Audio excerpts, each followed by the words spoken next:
সরাসরি নন্দীগ্রাম। এই মুহূর্তে অভিষেক বন্দ্যোপাধ্যায় প্রচার সারছেন প্রার্থীদের। 5 বছর শুভেন্দু অধিকারী নন্দীগ্রামের বিধায়ক। 5 বছরে নরেন্দ্র মোদীর সরকার নন্দীগ্রামের জন্য কি করেছে আর কটা বাড়তি প্রকল্প এনেছে, আমি বিজেপি নেতা এবং শুভেন্দু অধিকারীকে অনুরোধ করব যে মঞ্চ বেঁধে মানুষের সামনে উপস্থাপিত করুন। একদিকে আমি থাকব, একদিকে আপনি আসুন। আপনি যদি করে থাকেন, প্রধানমন্ত্রীর ক্ষমতা বেশি না মুখ্যমন্ত্রী? আমরা সবাই জানি প্রধানমন্ত্রী। তাহলে প্রধানমন্ত্রী নন্দীগ্রামের জন্য গত 5 বছর কি করলো? আর অন্যদিকে রাস্তাশ্রী, পথশ্রী এই নন্দীগ্রামের মাটিতে গত 2 বছরে 12,000 গরিব মানুষকে বাড়ি দিয়েছে আমাদের সরকার, যেখানে নরেন্দ্র মোদীর সরকারের 10 পয়সার অবদান নেই। লক্ষ্মীর ভান্ডার 97,000 মহিলা পাচ্ছেন, নরেন্দ্র মোদীর বিজেপি সরকারের কোনো অবদান নেই।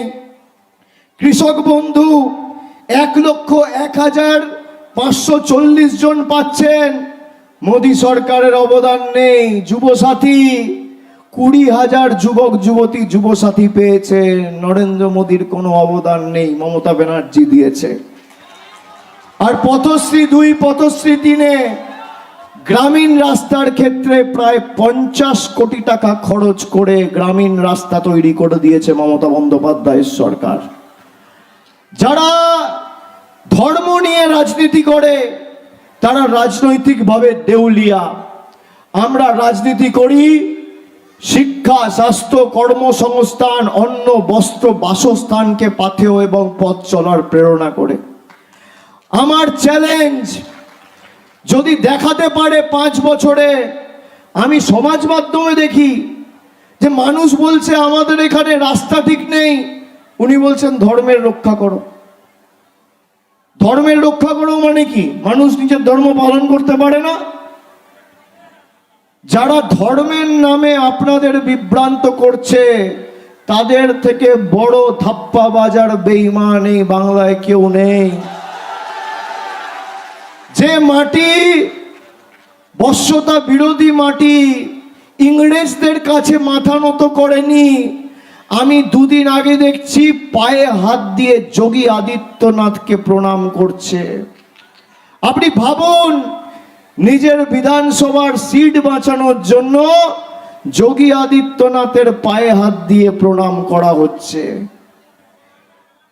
এই বিজেপি যারা ধর্মের নামে রাজনীতি করে, বিজেপির নেতারা ঈশ্বরচন্দ্র বিদ্যাসাগর, স্বামী বিবেকানন্দর মূর্তি ভাঙে, আর অন্যদিকে যোগী আদিত্যনাথের পায়ে হাত দিয়ে প্রণাম করে। এই হচ্ছে বিজেপির দ্বিচারিতা। যারা মানুষকে বিভ্রান্ত করছে, দীর্ঘদিনের এখানের দাবি, মমতা বন্দ্যোপাধ্যায় ঘোষণা করেছিল যে আমরা নন্দীগ্রামে হলদি নদীর উপর ব্রিজ করতে চাই, আমাদের সরকার করবে। রাজ্য সরকার যখন ঘোষণা করেছে, আমি আপনাদের কথা দিচ্ছি পবিত্র কর এখানে জিতবেও 10 দিন বলেছে, আমি 10 দিনে পারবো না। আমি কথা দিয়ে কথা রাখি, পবিত্র কর যদি নন্দীগ্রাম থেকে যেতে আগামী 4 তারিখ, মে মাসের 4 তারিখ, 4 মে ফল বেরোবে। 50 দিনের মধ্যে ব্রিজের শিলান্যাস এখানে হবে, আমাদের সরকার করবে। 50 দিন, আমি 50 দিন আপনাদের থেকে চেয়ে নিচ্ছি। যারা রাস্তা করতে পারে না তারা নাকি ব্রিজ করবে। যারা 1 পয়সা দিয়ে মানুষকে সাহায্য করেনি, আমি সেবাশ্রয় শুরু করলাম তখন উনি হেলথ ক্যাম্প শুরু করলেন। আরে দেখা দেখি করে কি লাভ? তাহলে অরিজিনালের সাথেই থাকুন, ডুপ্লিকেটের সাথে থাকবেন কেন? যে করছে, যে পরিষেবা দিয়েছে তার সাথেই থাকুন। এখানে ধমকানো চমকানো হচ্ছে, নোটিশ পাঠাচ্ছে, আমি সব নজর রাখি। কেউ, আমি অনুরোধ করে গেলাম, ভয় পাবে না। এলাকায় প্রতিবাদ প্রতিরোধ করতে হবে, এলাকার শান্তি শৃঙ্খলা মা বোনেদের রক্ষা করতে হবে। জ্ঞানেশ কুমারের ক্ষমতা নেই যে আপনাদের ভোটাধিকার থেকে আপনাদের বঞ্চিত করবে। যদি মা বোনেরা প্রতিরোধের রাস্তা বেছে নেন, এই নন্দীগ্রামের মাটিতে মানুষ আগামী দিন মাথা উঁচু করে ভোট দেবে এবং 25,000-এর বেশি ব্যবধানে তৃণমূল প্রার্থী জিতবে। ভয়ের কোনো জায়গা নেই। আমরা বাংলায় থাকি, উত্তরপ্রদেশ বিহার না। দিল্লির লেডুকুত্তা হয়ে থাকার থেকে রয়্যাল বেঙ্গল টাইগার হয়ে মরা ভালো। আমরা এদের তল্পি বাহক হয়ে কাজ করি না। দিল্লি যা বলবে, যা করবে, তাই আমাদের মেনে চলতে হবে। তারা বলে দিচ্ছে আমরা মাছ খাবো না মাংস খাবো, ডিম খাবো না ভাত খাবো না রুটি খাবো। আগামী দিন এই নির্বাচন উন্নয়ন এবং অনাচারের।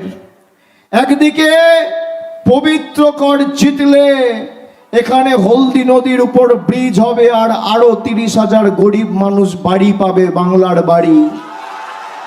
আর অন্যদিকে যদি বিজেপি জেতে, তাহলে আপনাদের ভোট নেবে আর বলবে রাম মন্দির করব আর রামনবমী করব। আমি যখন ভোটে নির্বাচিত, আমার কোনো ধর্ম নেই, একটাই ধর্ম, মানব ধর্ম। বাড়িতে গিয়ে আপনি পুজো করুন, মন্দিরে গিয়ে আপনি ধর্ম পালন করুন, মসজিদে গিয়ে করুন, চার্চে গিয়ে করুন, গুরুদ্বারায় গিয়ে করুন, কারোর কোনো আপত্তি নেই। এই বিজেপি অভিন্ন দেওয়ানি বিধি বাংলায় আনতে চায়। আমার খাদ্যাভ্যাস থেকে পুজো করার, উপাসনা করার পদ্ধতি পুরোটাই দিল্লির নেতারা নিয়ন্ত্রণ করতে চায়। আমি নন্দীগ্রামের মানুষকে জিজ্ঞেস করছি যে সিপিএম এর বোম বন্দুকের নিচে মাথা নত করেনি, মাথা নোয়ায়নি, আপনারা দিল্লির কাছে নথি স্বীকার করবেন? বলুন, আত্মসমর্পণ করবেন? দিল্লি ঠিক করবে আমরা কি পড়ব, গুজরাট ঠিক করবে আমরা কি খাবো, এরা ঠিক করবে আমরা কোন রাস্তা দিয়ে হাঁটবো, কার সাথে কথা বলবো। অমিত শাহ বলেছে বিজেপি জিতলে দিল্লি আর গুজরাট থেকেই চলবে। আজকে প্রধানমন্ত্রী এসে বলছে তৃণমূলের গুন্ডাদের সবাইকে বলবো। আরে তৃণমূলের গুন্ডা নেই, সব থেকে বড় গুন্ডা এখন বিজেপিতে। তিনি বলছেন 29 তারিখের মধ্যে সবাই পুলিশ স্টেশনে গিয়ে সারেন্ডার করো, নইলে 4 তারিখের পর হিসেব হবে। আপনার কথা অনুযায়ী যদি আপনার মান মর্যাদা রক্ষা করতে হয় মোদিজি, তাহলে অর্ধেক বিজেপি খালি হয়ে যাবে, কেউ থাকবে না। ভদ্রলোক বিজেপি করে না, ভালো লোক, শিক্ষিত লোক, সভ্য লোক, মার্জিত লোক বিজেপি করে না। যত চোর, চিটিংবাজ, ছ্যাঁচোর, 2 নম্বরই দেখবেন সব বিজেপি।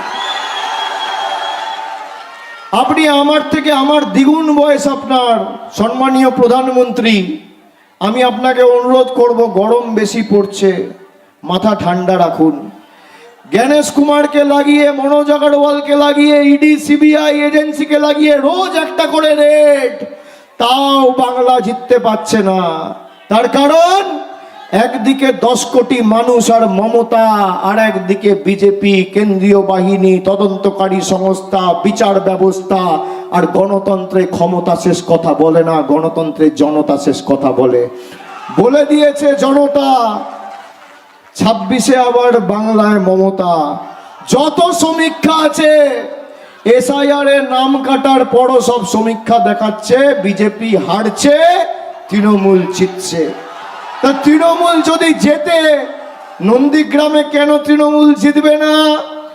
তৃণমূল যদি বাংলায় জেতে, তাহলে আগামী দিন পূর্ব মেদিনীপুর জেলার উন্নয়নের স্টিয়ারিং এর হাতে স্টিয়ারিংটা যেন নন্দীগ্রামে থাকে, এটা আপনাদের সকলকে সুনিশ্চিত করতে হবে। করবেন তো, কি করবেন না? আর নন্দীগ্রামে আমি আগের বারও কর্মী সভা করে এসে বলে গেছিলাম, রাতের অন্ধকারে অনেক কিছু হয়, রাত পাহারা দিতে হবে, পাড়ায় পাড়ায় পাহারা দিতে হবে। ভোটের আগের দিন অনেক কিছু বিতরণ করা হয়। আমি আর বলছি না কি বিতরণ করা হয়। যেখানে বিজেপি যা দেয়, মানুষকে বলবেন হাত পেতে নিয়ে নিতে। পদ্ম ফুলের থেকে টাকা নেবে আর জোড়া ফুলকে ভোট দেবে। যে যে ভাষায় বোঝে তাকে সে ভাষায় জবাব দিতে হবে। নন্দীগ্রামে উন্নয়নের লড়াই আর অন্যদিকে ধর্মে ধর্মে বিভাজন, একদিকে পবিত্র আর একদিকে অপবিত্র। তা কি নন্দীগ্রাম পবিত্রময় হবে? হবে। আমি একমাত্র এই নন্দীগ্রামে সেবাশ্রয় করেছি, পবিত্র জিতবে। আমাদের রাজ্য সরকারের তরফ থেকে, দলের তরফ থেকে ইস্তাহার প্রকাশ করে মমতা বন্দ্যোপাধ্যায় বলেছে যে আমাদের 10টা প্রতিজ্ঞা রয়েছে, তার মধ্যে 5টা প্রতিজ্ঞা খালি আমি আপনাদের বলছি। এক, মায়েরা যতদিন তৃণমূলের সরকার থাকবে আপনারা আজীবন লক্ষ্মীর ভান্ডার পাবেন।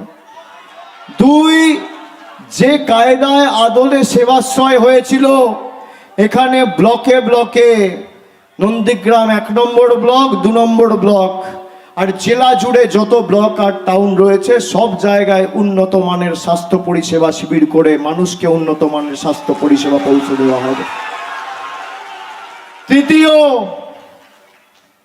তৃতীয়, যত বাড়ি আছে প্রত্যেকটা বাড়িতে নলবাহিত পানীয় জলের সুব্যবস্থা, কেন্দ্র সরকার টাকা দিক আর না দিক। চতুর্থ, যত প্রবীণ নাগরিক আছেন সবার জন্য বার্ধক্য ভাতা। আর 5, যত গরিব মানুষ আছেন যারা বাড়ির জন্য আবেদন করেছেন, ফর্ম ফিল আপ করেছেন, আগামী দিন করবেন, বাংলার বাড়িতে 1,20,000 টাকা করে মমতা ব্যানার্জির সরকার বাংলায় যত গরিব পরিবার আছে সবাইকে দেবে। আমাদের অঙ্গীকার, তৃণমূল যুবসাথীর কথা বলেছিল 2026-এর ফেব্রুয়ারি মাসে আর মার্চে, এদিকে এসো, আর মার্চে নন্দীগ্রাম থেকে 19,000 যুবক যুবতী যুবসাথীর টাকা পেয়ে গেছে। এপ্রিলে যুবসাথীর টাকা পেয়ে গেছে। যাদের টাকা এখনো পৌঁছায়নি ফর্ম ফিল আপ করার পরেও আদর্শ আচরণ বিধি চলছে বলে 4 তারিখ অবধি নতুন করে কাউকে সংযুক্ত করা যাবে না। 4 তারিখ ফল বেরোবে, 15 দিনের মধ্যে সবার অ্যাকাউন্টে টাকা যাবে, আমাদের প্রতিশ্রুতি।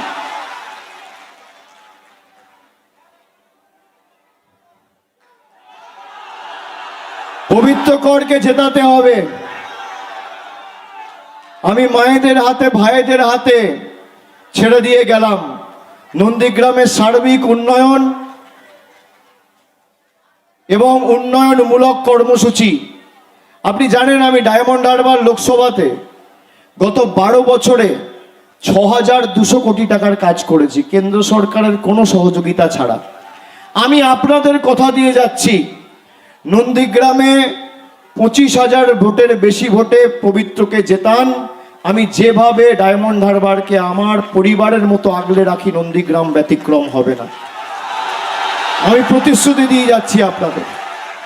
আগামী 23 তারিখ, আজকে তো 19 তারিখ হয়ে গেল, 20, 21, 22, 23 আর 4 দিন, আজকে ধরলে 4 দিন। কোনো কেউ ভয় পাবেন না। NIA যাবে, CBI যাবে, মায়েরা বেরিয়ে আসবেন রাস্তায়। আপনাদের ভোটাধিকার অধিকার, এই নন্দীগ্রাম পথ দেখিয়েছিল বাংলাকে 2007-এ, ভুলে গেলে হবে না। এই নন্দীগ্রামই এদেরকে দেখাবে যে মানুষের ক্ষমতা কি আর প্রতিরোধ কি, প্রতিবাদ কি, প্রতিশোধ কি। ভুলে গেলে চলবে না। একদম কেউ ভয় পাবেন না। ভোটের দিন সকাল 5টা থেকে আমার কন্ট্রোল রুম আপনাদের বুথে বুথে যোগাযোগে থাকবে। আপনারা সবাই নিশ্চিন্তে, নির্ভয়ে মানুষকে যাতে আগামী দিন ভোটাধিকার প্রয়োগ করতে পারে সুনিশ্চিত করবেন এবং 23 তারিখ পবিত্র করকে ঘাসের উপর ছোড়া ফুল চিহ্নে ভোট দিয়ে বিপুল বিপুল বিপুল ভোটে জয়যুক্ত করবেন। আর 4 তারিখ ভোট বাক্স খুলবে, পদ্ম ফুল যেন চোখে সর্ষে ফুল দেখে, এটা সুনিশ্চিত করতে হবে। করবেন তো? করবেন? বদলা হবে, বদলা হবে, বদলা হবে, বদলা হবে, বদলা হবে, বদলা হবে, বদলা হবে, বদলা হবে, বদলা হবে, বদলা হবে, বদলা হবে। আমি কথা দিয়ে যাচ্ছি, এবার ডিজে বাজবে 4 তারিখের পর। যে ভাষা এরা বোঝে সে ভাষায় জবাব দিতে আমরা জানি। আর যারা বলছে তৃণমূলকে ঘরে ঢুকিয়ে দেবো, 4 তারিখ বাংলায় থাকবেন, স্বরাষ্ট্রমন্ত্রীকে আগেই বলেছি 4 তারিখ 12টার পর দেখা হবে, খেলা হবে।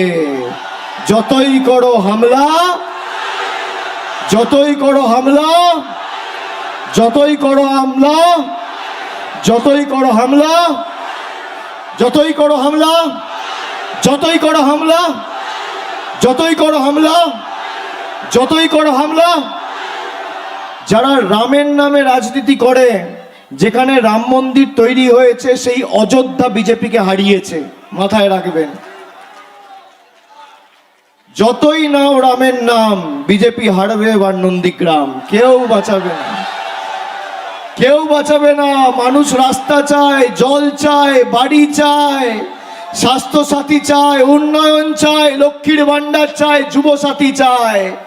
বিজেপি থাকলে সব ভোকাট্টা করে দেবে, আর তৃণমূল এলে আপনি আপনার অধিকার ফিরে পাবেন।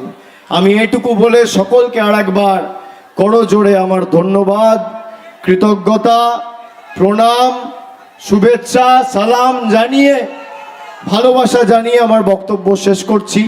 জয় হিন্দ, বন্দে মাতরম, জয় বাংলা, জয় বাংলা, জয় বাংলা। সকলে ভালো থাকবেন, সুস্থ থাকবেন। আমি যোগাযোগে থাকবো, কেউ কোনো চিন্তা করবে না, কেউ ভয় পাবে না।